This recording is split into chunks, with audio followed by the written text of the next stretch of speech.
जी हाँ, स्वागत है आपका हमारे DKV एजुकेशन चैनल में। और आज हम आपको बताएंगे लघुत्तम समावर्तक और महत्तम समावर्तक। तो सबसे पहले हम आपको बताएंगे लघुत्तम समावर्तक लीस्ट कॉमन मल्टीपल। इसमें हम पहले आपको अभाज्य संख्या अभाज्य गुणनखंड के द्वारा बताएंगे और फिर भाग विधि के द्वारा लघुत्तम समावर्तक बताएंगे कि किस प्रकार से इसको हल करते हैं। तो सबसे पहले जैसे कोई संख्या है 24, 10 और 20। पहली संख्या मान लो जैसे 24, 10, 20 का LCM ज्ञात करो। तो 24, 10 और 20 का LCM ज्ञात करना है। तो सबसे पहले हम अभाज्य गुणनखंड करेंगे इसके 24 के, 10 के और 20 के। सबसे पहले सम संख्या है 2 से काटेंगे। 2 एकम 2, 2 दूनी 4, फिर 2 6 12, फिर 2 से काटा 2 तिहाई 6 और 3 एकम 3। इसी प्रकार से इसको काटेंगे। 2 पंचे 10 और 5 से कटेगा 5 एकम 5। इसी प्रकार से इसको भी काटेंगे। सबसे पहले 20 है तो 2 से काटेंगे। 2 एकम 2, 0 ज्यों करते हैं। फिर 2 से काटा, सम संख्या है 2 से काटेंगे। 2 पंचे 10 और 5 एकम 5। तो हम सबसे पहले क्या करेंगे, इसको लिख लेंगे। इन सबके गुणनखंड अलग अलग लिख लेंगे।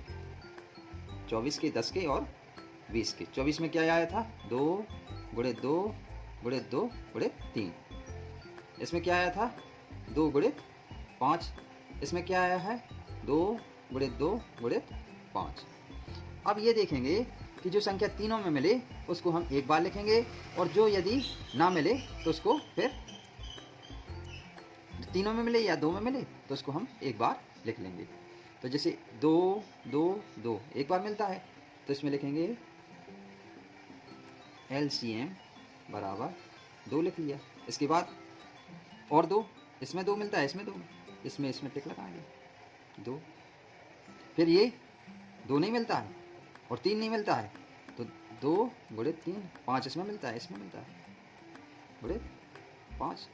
तो इसका लघुत्तम आएगा 2 दूनी 4, गुणा कर देंगे आपस में। 2 दूनी 4, 4 दूनी 8, 8 ती 24, 24 पंचे 120। इसका LCM कितना आ जाएगा 120। तो ये आपका अभाज्य गुणनखंड विधि द्वारा LCM ज्ञात किया गया है। अब हम आपको एक विधि LCM की और बताएंगे। इसी को जैसे 24, 10, 20 तीनों संख्याओं को एक साथ लिख लेंगे और फिर इसमें इसको 2 से भाग देंगे।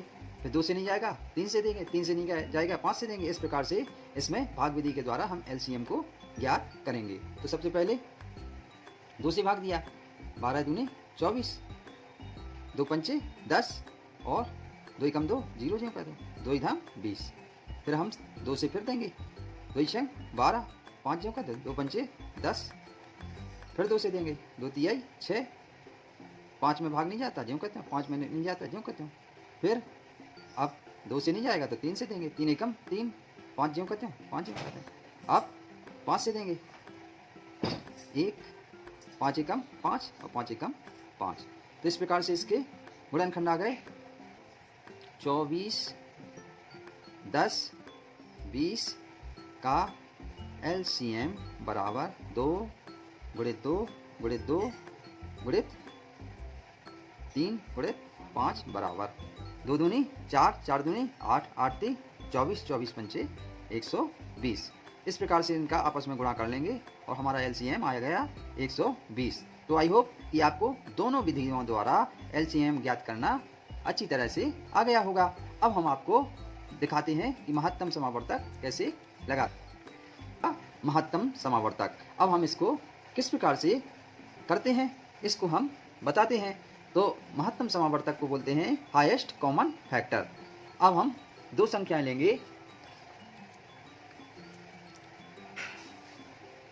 8 और 16।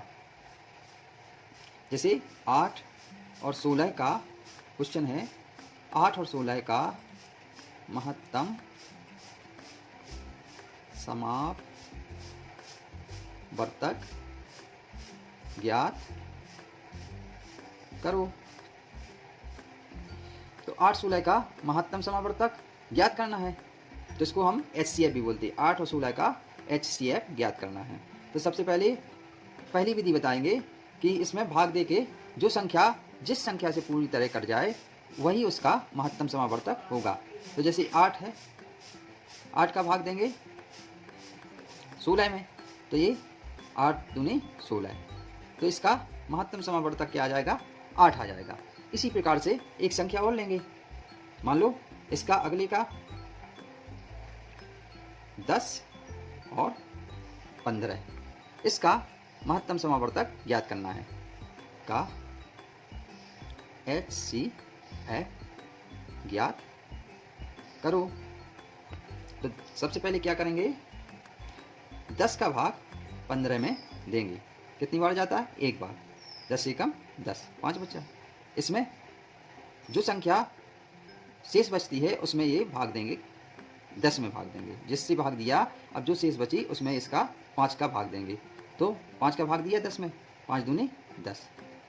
5 से यह 10 पूरी तरह से विभाजित हो जाता है, अतः इसका HCF क्या होगा? 5 हुआ। तो इसका HCF बराबर 2 होगा, 8 होगा, सॉरी, इसका HCF क्या होगा? 8 होगा, ये वाला। और इसका HCF क्या होगा? 5 होगा। अब हम इसे गुणनखंड विधि द्वारा 10 और 15 का HCF बताएंगे। 10 का अलग फैक्टर कर लिया और 15 का अलग गुणनखंड कर लिया। अब हम दोनों को काटेंगे। सबसे पहले 2 से काटा, 2 पंचे 10 और 5 एकम 5। इसी प्रकार से इसको 2 से नहीं कटता क्योंकि विषम संख्या है, तो हम सबसे पहले इसको 3 से काटेंगे। 3 5 15 और 5 से काटेंगे 5 एकम 5। तो 10 का गुणनखंड क्या होगा? 2 गुणित 5, और 15 का गुणनखंड क्या होगा? 3 गुणित 5। इन दोनों में ये देखना है, इन दोनों के गुणनखंड में कि कौन सी संख्या एक सी मिल रही है। तो इसमें 5 मिल रहा है, इसमें 5 मिल रहा है। तो 10 और 15 का HCF बराबर क्या होगा? 5 होगा। इस प्रकार से हम गुणनखंड विधि द्वारा और भाग विधि द्वारा महत्तम समावर्तक ज्ञात कर सकते हैं। तो आई होप कि आपको लघुत्तम समावर्तक और महत्तम समावर्तक के बारे में अच्छी तरह से जानकारी हो गई।